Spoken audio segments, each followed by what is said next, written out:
Hi, ഞാൻ പച്ചരി ഉലുവ ചേർത്ത് അരച്ച് വെച്ച ദോശമാവാണ് ഇന്നത്തെ സ്പെഷ്യൽ. രാവിലെ നല്ല സ്മൂത്തായിട്ടുള്ള നെയ് റോസ്റ്റാണ്. ജസ്റ്റ് ഒന്ന് കാണാം എങ്ങനെയുണ്ടാക്കുന്നതെന്ന്. ജസ്റ്റ് ഒന്ന് കാണാം.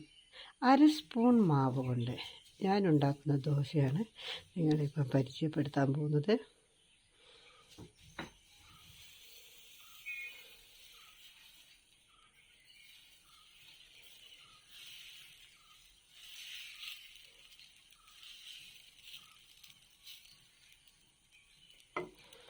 ഈ ദോശ കുറച്ച് നെയ്യ് ഒഴിച്ച് മുരിച്ചെടുക്കുക. മുരിച്ചെടുത്ത് കഴിഞ്ഞാൽ വരുന്നത് ഇതുപോലെയാണ്. ഇത് കഴിക്കാൻ സൂപ്പർ ടേസ്റ്റാണ്. ഒരു വിരൽ കൊണ്ട് നല്ല സ്മൂത്തായി മുറിച്ചെടുത്ത് നമുക്ക് കഴിക്കാൻ പറ്റുന്നതാണ്. ഇതിൽ സൂപ്പർ ബാജി കറി ഉണ്ടാക്കിയിട്ടുണ്ട്. നിങ്ങളെല്ലാവരും ഒന്ന് ടേസ്റ്റ് നോക്കൂ. Thank you.